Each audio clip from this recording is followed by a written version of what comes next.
에베소서 1장 13절과 14절 말씀을 찾으셔도 되고요. 우리 앞을 보면서 우리 함께 한 목소리로 낭독하겠습니다. 그 안에서 너희도 진리의 말씀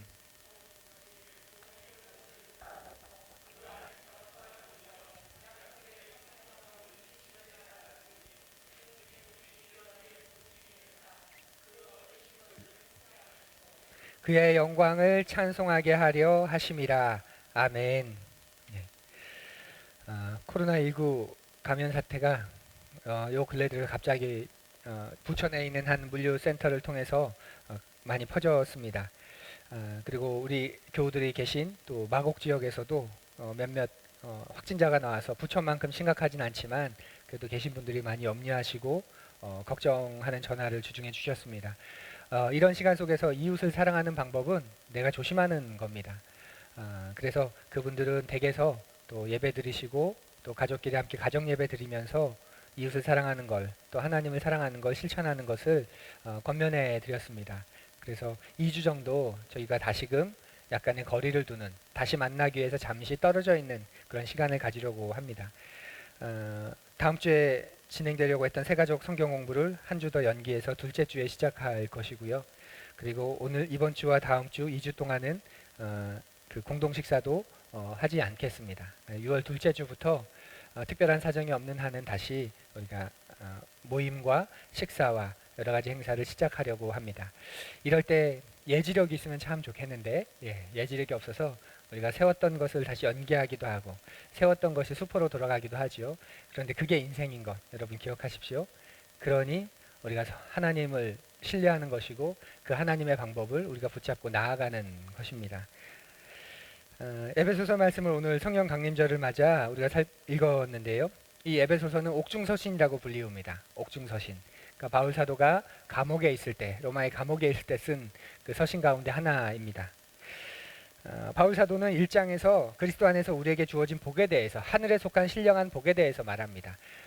후에 이제 에베소서를 강의할 일이 있을 때 좀 더 자세히 설명하겠지만 전반적인 내용, 오늘 우리가 읽기 전까지의 내용을 한번 살펴보면 바울 사도는 감옥 가운데에서 에베소에 있는 교우들에게 우리에게 있는 복, 특별히 우리에게 허락하신 그 하늘에 있는 신령한 복에 대해서 언급하면서 에베소서를 시작합니다. 두 가지 복을 말하는데요. 첫 번째 복은 하나님께서 온 우주를 만드시기도 전에, 창조하시기도 전에 우리를 마음에 품으셨다. 그것에 대해서 이야기합니다. 그리고 그런 우리를 하나님과 같은 모습, 형상으로 만드시기 원하시고, 그래서 살아있는 동안 우리가 하나님의 자녀로 살아갈 수 있는 그것을 계획하셨다고 말을 합니다. 창세전부터 계획하신 놀라운 소식을 말하는 거지요. 그런데 그 놀라운 계획이 죄로 인해서 망가져 버립니다. 죄로 인해서 박살이 나는 거죠. 그래서 그 죄를 사하시기 위해서 그 아들 예수 그리스도를 우리를 대신해 죽게 하셨고 그 죽음을 몸값으로 지불하셔서 우리를 다시 되사오셨다. 바울 사도가 말하고 있습니다.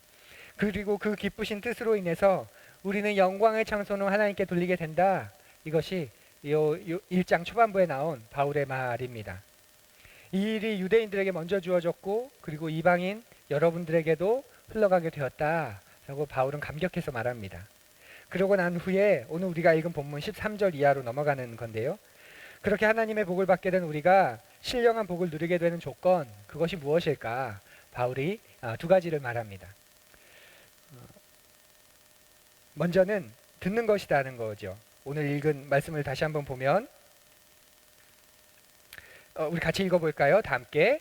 그 안에서 너희도 진리의 말씀 곧 너희의 구원의 복음을 듣고 그 안에서 또한 믿어 약속의 성령으로 인치심을 받았으니 이는 우리 기업의 보증이 되사 그 얻으신 것을 속량하시고 그의 영광을 찬송하게 하려 하심이라. 우리가 신령한 복을 누리게 되었는데 그 조건이 뭐냐면 첫 번째로 그렇게 할 수 있게 된 조건이 뭐였냐면 들었다는 거예요. 들었다. 그 안에서 너희도 진리의 말씀 곧 너희의 구원의 복음을 들었기 때문이다. 그래서 너희가 신령한 복을 얻게 된 것이다. 이렇게 말합니다. 또 다른 조건은 믿는 거죠. 그 안에서 또한 믿었기 때문에 이렇게 된 것이다. 이렇게 말해줍니다. 바울은 진리의 말씀을 풀어서 지금 말하고 있는 건데요. 우리가 구원하는 복음이라고 말할 때 그 복음은 우리는 가장 먼저 들어야 합니다. 여러분 복음을 들으셨습니까? 복음을 듣고 그리스도의 제자가 된 거죠. 네. 그래서 우리는 가장 먼저 드려야 합니다. 기독교는 단순히 평안을 얻거나 도움을 얻는 종교가 아니기 때문에 그렇습니다. 또 고행이나 어떤 수행을 통해서 종교적 체험이나 신비 경험을 하는 것을 목표로 하는 종교도 아닙니다. 기독교는 하나님께서 만드신 이 세상에서 이 세상을 만드신 하나님에 대해서 진리이신 하나님에 대해서 알아가는 종교입니다. 그런 신앙입니다. 그렇기 때문에 제일 먼저 필요한 게 뭐냐면 그분에 대해서 듣는 거죠. 듣는 것. 다르게 표현하면 이해하는 겁니다. 바울이 말하는 진리의 말씀, 구원의 복음이 뭐냐면 하나님은 온 세상을 창조하셨습니다. 그래서 그 하나님이 우리들의 주인이십니다. 그런데 그 주인이신 하나님을 우리가 몰아내고 우리 자신이 주인이 되고자 하는 것이 죄의 본질입니다. 그로 인해서 우리는 이 세상을 살면서 수많은 질곡과 고통과 아픔과 슬픔이 있습니다. 우리의 능력이 부족해서가 아니라 우리가 모자라서가 아니라 우리 안에 있는 죄가 우리를 그렇게 만드는 것이지요. 이렇게 하나님과 우리와의 관계가 끊어졌기 때문에 이 관계를 회복하기 위해선 하나님의 아들 예수 그리스도께서 우리를 대신해서 죽으셨고 예수 그리스도를 통해 하나님께 나아가는 길을 열어주셨습니다. 그래서 이 예수 그리스도를 우리 마음의 주인으로 받아들이면 망가진 관계가 회복되고 이 깨어진 세상에서 하나님과 함께 살아가는 멋진 삶을 우리가 살 수 있게 되는 겁니다. 이것이 구원의 복음의 말씀입니다. 굉장히 심오한 내용이고 여러분도 이 이야기를 듣고 이것을 믿고 하나님의 자녀가 되었을 것인데 저만 해도 30년 넘게 계속 이 복음을 묵상하면서 새로운 깨달음을 또 더 깊은 깨달음을 주고 계십니다. 가장 쉽게 설명할 수 있는 것이 복음의 내용이지만 이 복음의 내용만큼 무겁게 그리고 심오하고 깊은 내용이 또한 없습니다. 그래서 바울이 이 복음을 들었다, 우리들이 복음을 듣고 너희들이 복음을 듣고 진리를 들었다 말할 때 이 들었다는 말은 단순히 청취했다는 뜻이 아닙니다. 소리를 들었다거나 좀 주의 깊게 들었다 그런 뜻이 아니라 여기에서 들었다는 말은 골똘히 생각했다는 뜻이에요. 들었다, hear, listen 그런 의미가 아니라 골똘히 생각했다. 그것을 들었다고 말하는 겁니다. 하나님의 진리를 이것이 정말 진리인가 하고 골똘히 생각했다는 거죠. 그것이 들었다는 말의 참 의미입니다. 많은 사람들이 기독교에 대해서 확신을 갖지 못하는 이유가 있습니다. 왜 그럴까요? 왜 많은 사람들이 기독교에 대해서 확신을 갖지 못할까요? 무엇을 믿어야 할지 제대로 이해하지 못했기 때문이죠. 무엇을 믿어야 할지. 믿음의 내용이 없습니다. 뭐만 있을까요? 믿음의 활동만 있습니다. 믿음의 활동은 넘칩니다. 그런데 정작 그 활동을 그렇게 하게 만드는 믿음의 내용은 되게 빈약합니다. 거의 없다시피 합니다. 그러니 그렇게 열심히 믿으면서도 열심히 활동을 하면서도 확신이 없는 것이고 정말 사소한 일. 여러분 20년 30년 교회를 다녔어요. 그런데 어느 날 교우 가운데 한 분과 언쟁이 생겼어요. 내 마음이 다쳤어요. 그리고 교회를 떠나요. 죄송합니다. 저는 이해가 되지 않습니다. 20년 30년 다닌 교회인데 언쟁 말 한마디 때문에 내 마음에 탐탁하지 않은 사람 한 명이 생겼다고 그 20, 30년을 그냥 확 돌아설 수 있을까? 교회만 바꾸면 괜찮지만 신앙에서 돌아서는 사람도 있습니다. 믿음의 근거가 빈약하기 때문에 그렇죠. 확신이 없기 때문에 그런 겁니다. 믿는데도 불구하고 난 믿어요라고 말함에도 불구하고 들은 내용을 피상적으로 알고 있는 거예요. 그래서 그 믿는 내용이 안다고 말하는 내용이 정작 큰 의미가 없게 그 삶 속에서 나타나는 것이지요. 바울 사도는 오늘 본문에서 너희가 그 진리의 말씀, 구원의 복음을 들을 때 너희가 그 안에서 들었다 이렇게 말하고 있는 걸 주의 깊게 한번 살펴보십시오. 그 안에서 너희도 진리의 말씀, 곧 너희의 구원의 복음을 듣고 그 안에서 또한 믿어. 그 안에서란 말을 두 번이나 지금 강조하고 있습니다. 그 안에서 들었고 그 안에서 믿었다. 그러면 그 안에서 들었다는 의미는 뭘까요? 예수 그리스도를 인격적으로 들었다. 인격적으로 만났다는 뜻입니다. 예수 그리스도에 대해서 들었다. 너희가 들었다 이 말은 그 예수 그리스도를 인격적으로 만났다. 바로 그런 의미가 되는 겁니다. 그래서 그분 안에서 믿는다는 것은 예수 그리스도의 현존 앞에서 나의 인생을 비추어 보며 믿는다는 뜻이 돼요. 다르게 말하면 방금 설명한 그 복음을 가지고 내 인생을 해석하느냐 아니냐 그게 예수를 인격적으로 만났느냐 만나지 않느냐의 가장 중요한 시금석이 됩니다.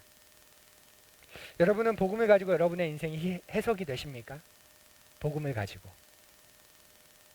세상이 망가졌다. 하나님 정말 세상을 아름답게 만드셨는데 그 세상이 망가졌다. 인간의 죄로 인해서. 그런데 그 죄로 인해 심판을 받아야 되는, 멸망을 당해야 되는 인간을 향한 하나님의 계획이 있다. 바로 예수 그리스도 그분이시다. 그분이 유일한 해결이고 길이 된다. 그리고 그분을 믿는 자는 누구든지 새로운 인생을 살게 되고 새로운 존재가 된다. 영원한 하나님 나라를 소망하게 되고 이 땅에서 먼저 그 하나님 나라를 맛보며 산다. 그리고 그분이 장차 다시 오실 때 이 세상은 다시금 원래대로 돌아갈 것이다. 이것이 복음이죠. 그것을 가지고 여러분의 인생이 해석이 되십니까? 성경이 이렇게 말해. 그거 말고 그 말이 내 인생이 해석이 되면 예수 그리스도 인격적으로 만난 것입니다. 하나님이 주인이시라고? 하나님이 주인이신데 왜 내 인생이 이렇지? 하나님이 주인이신데 왜 나는 내 인생을 내 마음대로 살지? 그게 문제였구나. 그게 죄였구나. 아, 죄라는 게 이거구나. 내 인생에서 하나님을 제거하고 내 멋대로 사는 것, 그것이 심각한 죄였구나. 내가 아무리 고상하고 멋지게 살아도 최선을 다해도 그게 죄인 거구나. 그렇게 하나님으로부터 흘러나오는 생명과 지혜가 내게 없는 건 당연하구나. 내 인생이 이렇게 피곤한 이유, 죄 때문이구나. 죄가 그런 것이구나. 그것을 가지고 내 인생을 해석하는 거예요. 내가 하나님께로 돌아갈 수 있는 길이 없구나. 내가 무엇이길래 감히 그런 하나님께 돌아갈 수 있을까? 난 하나님이 필요한데, 그분이 정말 필요한데, 그래서 예수님이 나를 위해 오신 거구나. 나를 위해 죽으신 거구나. 예수님을 통해서만 내가 하나님께 나아갈 수 있는 거구나. 자신의 인생에 대해 절대적인 필요와 절대적인 한계를 발견하고 난 후에 예수 그리스도가 절대적인 대답이라는 것을 알게 되는 것, 그것이 믿게 되는 것입니다. 그 복음을 가지고 나를 해석하는 거죠. 그래서 이 예수님을 내 삶에 모시게 되면, 받아들이게 되면 이제 내가 다른 종류의 인생으로 발돋움하게 되는구나. 조금씩 예수님을 닮아가는 인생으로 내가 변하게 되는 거구나. 그러면 내가 이제 인생을 어떻게 살아갈지도 보이겠구나. 이렇게 깨지고 헝클어진 내 삶도 어떻게 회복될지 소망이 생기는 거구나. 그리고 기대가 되는구나. 복음을 가지고 우리의 인생을 해석한다는 게, 예수 그리스도를 가지고 우리의 인생을 해석한다는 것이 바로 그것입니다. 구주를 인격적으로 만난 사람, 인격적으로 만나게 될 때 우리에게 나타나는 변화이지요. 그래서 기독교를 듣는다는 게 이런 겁니다. 그냥 귀로 청취한다는 게 아니에요. 그 내용으로 내 인생이 해석되는 겁니다. 그게 진짜 듣는 겁니다. 그 안에서 듣는다는 말이 바로 거기에 있습니다. 그 안에서 진리를 그렇게 듣게 되면 이제 그 안에서 믿게 되는 거죠. 그 안에서 들어서 그것으로 내 인생을 해석하게 되고 나니까 정말 믿음의 길이, 해결책이 그거밖에 없다는 것을 알게 되고 그분 안에서 믿게 됩니다. 믿음은 진리에 대한 반응입니다. 그 진리를 수용할 것인가 거부할 것인가를 결정합니다. 그리고 이때 수용한다는 것은 여러분 지적인 동의를 넘어선다는 걸 기억하십시오. 내가 신앙을 수용한다, 하나님을 수용한다, 어떤 믿음의 어떤 말씀을 수용한다고 할 때 그 수용은 지적인 동의를 넘어서는 겁니다. 나 동의해. 네, 저 그렇게 이제 생각할게요. 그게 아니라는 거죠. 믿는다는 건 이 진리에 대해서 내가 동의한다는 걸 넘어서서 내 인생을 그 위에 얻는 겁니다. 그게 믿는 것이고 의탁하는 것입니다. 진짜 그렇게 믿고 그렇게 살아가야 하는 거죠. 그래서 바울 사도는 말하는 겁니다. 그 안에서 들었으면 이제 그 안에서 믿어라. 의탁하고 살아라 라고 말입니다. 인격적인 관계 속에서 받아들이라는 거예요. 데이터로 내 안에 집어넣는 게 아니라 진짜 그렇게 반응하는 것. 그게 진짜 그렇게 믿는 것입니다. 그런데 많은 사람들이 진짜 믿지 않습니다. 하나님을 믿는다고 아무리 말해도 진짜 믿지 않아요. 다시 말하면 내 인생에 예수님을 인격적으로 받아들이지 않고 성경이 약속한 그 모든 진리들을 인격적으로 그렇게 받아들이지 않고 그저 하나의 지식으로 그렇게 여기고 끝나버립니다. 사람이 변하지 않는 이유는 뭘까요? 사람이 변하지 않는 이유는 뭘까요? 하나님의 말씀은 진리를 믿지 않아서죠. 몰라서죠. 그런데 알아도 변하지 않는 이유는 뭘까요? 알아도 변하지 않는 이유. 몰라서 변하지 않은 건 알겠는데 몰랐던 걸 이제 알았는데 왜 알았는데 안 변하지? 여러분 뭐라고 물으시겠습니까? 답하시겠습니까? 아는 게 지적인 동의에서 머물러 있기 때문이죠. 진정으로 인격적으로 믿지 않는다면 우리는 변하지 않습니다. 우리가 인격적인 존재인데, 지정, 의의를 가진 인격적인 존재인데 어떻게 지적으로 동의한다고 인격과 의지가 변하겠습니까? 천만에요. 그래서 눈이 열리지 않습니다. 그래서 믿는다고 하면서도 여전히 땅에 속한 방식으로 살아가게 됩니다. 정말 믿었는데 변하지 않는다. 여러분 가운데 내가 정말 믿고 있는데 변화가 없는 것 같다 여겨지신다면 진지하게 한번 여러분 스스로에게 되물어 보십시오. 내가 정말 믿고 있는가?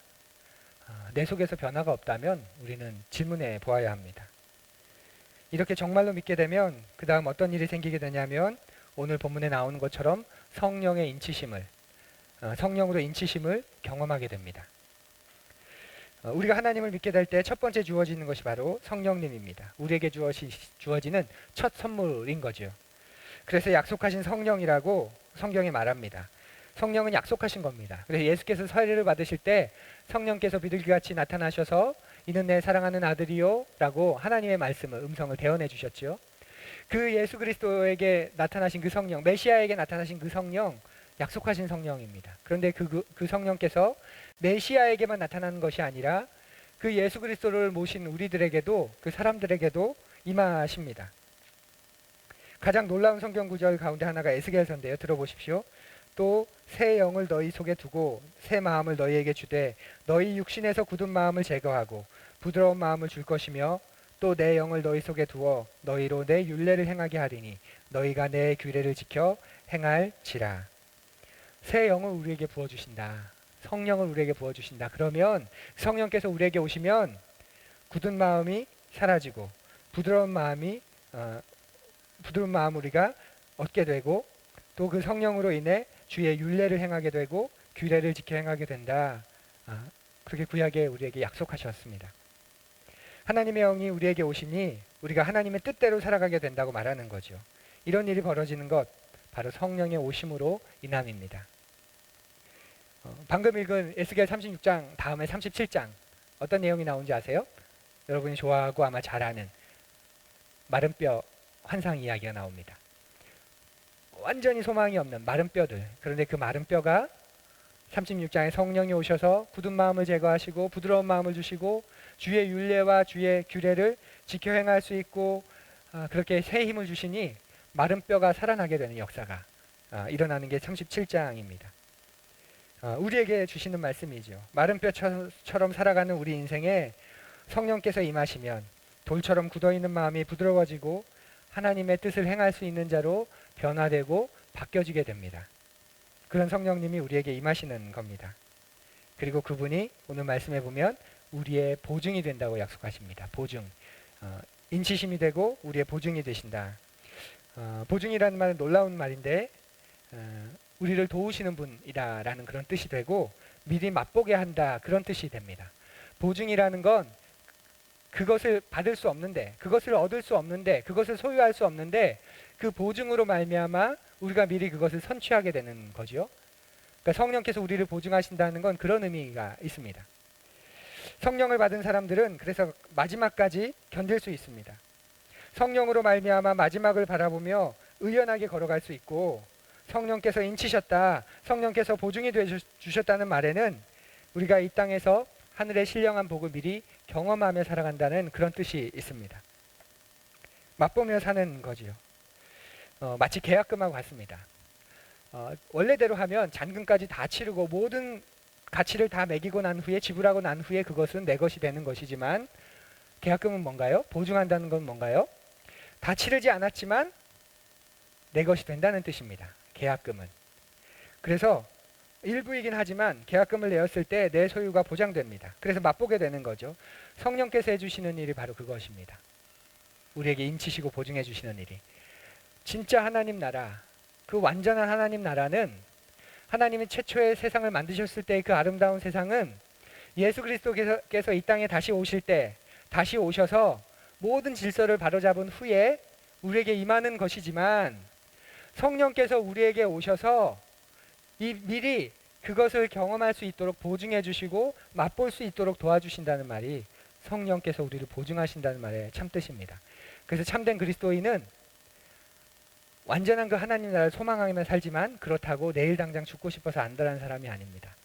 이 세상에서 그 하나님 나라를 맛보고 경험하며 살기 때문에 하나님이 다스리시는 삶이 이렇게 아름다운데, 이렇게 복된데 하면서 그 하나님을 찬양하고 또 하나님께 영광을 돌리게 되는 것이지요.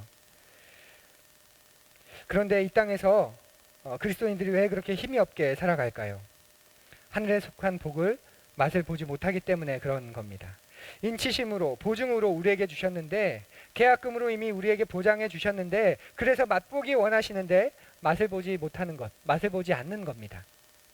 성령님을 의지하지 않아서 그래요. 그래서 신령한 복을 모릅니다. 그래서 어떻게 살아갑니까? 땅에 속한 방식으로 살아갑니다. 여전히 다른 존재가 되었음에도, 다른 가치관과 다른 세계관을 가지게 되었음에도 불구하고, 그래서 구질구질하게, 때로는 루저로, 그래서 사는 게 재미없습니다. 하나님은 우리가 이 땅에서부터 신령한 복을 맛보기 원하시는 분이라는 걸 여러분 기억하십시오. 성령께서 그렇게 놀라운 일을 행하십니다. 그리고 성령께서 우리에게 그 일을 행하십니다. 사랑하는 푸르니 여러분, 그리고 하늘가족 여러분, 성령을 믿으십니까? 사도신경에서 우리가 고백했지요. 그냥 사도신경 우리가 고백하면 자꾸 주문처럼 고백되는 것 같아요. 점점 빨라지고요. 그래서 중간중간에 3번을 끊어서 우리 교회에서는 아이들도 있기 때문에 그렇게 합니다. 사도신경을 왜 하냐면 이런 것 때문에 하는 거야. 하나님을 믿으십니까? 예수님을 믿으십니까? 성령님을 믿으십니까? 때로는 우리는 무엇을 믿습니까? 얘기하고, 또 우리는 무엇을 믿습니까? 얘기하고, 또 우리는 무엇을 믿습니까? 그렇게 얘기하는 것입니다. 사도신경, 우리가 고백하는 사도신경에 성령이 우리와 함께하고 계시고 그분과 우리가 동행하는 인생임을 우리가 고백하였습니다. 그렇다면 하늘의 신령한 복을, 하나님께서 여러분에게 하늘의 신령한 복으로 복 주기 원하는 것을 여러분 맛보며 살아가는 여러분 되시기를 바랍니다.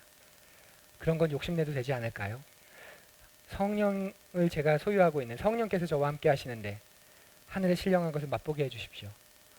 이 세상을 살아가는데 세상의 방식으로가 아니라 하늘의 방식으로 참 멋있게 그렇게 살아가게 해주십시오. 우리 공동체가 그렇게 이 세상의 질서와 방식대로가 아니라 이 교회 안에 오면, 이 공동체 안에 들어오면 세상과는 다른 그런 방식으로 움직여가고, 그런 방식이 상식처럼 여겨지는 우리 그런 교회가 되게 해주십시오. 정말 그런 삶을 꿈꾸어 봅니다. 살고 싶습니다. 그렇게 하늘의 신령한 복을 맛보시기 바랍니다. 그리고 골똘히 묵상하면서 기도하십시오.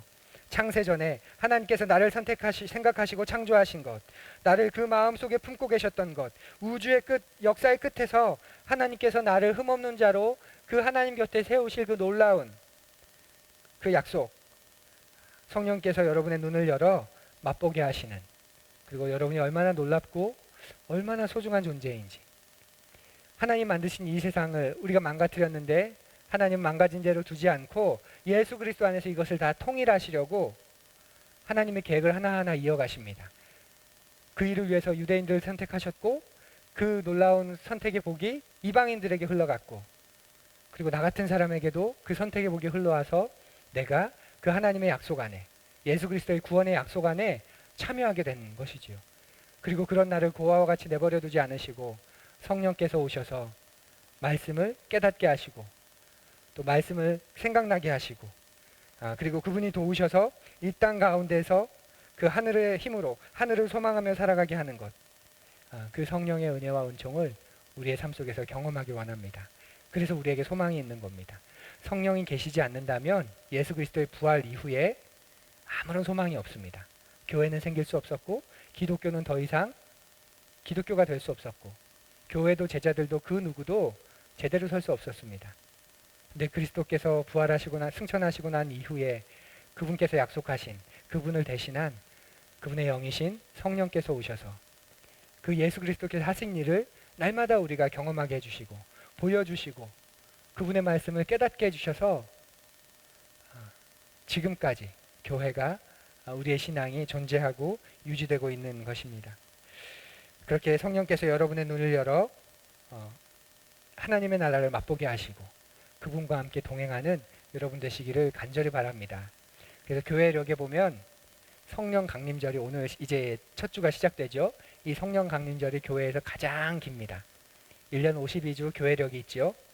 대림절, 또 사순절, 성탄절, 뭐 그 부활절 이렇게 있습니다.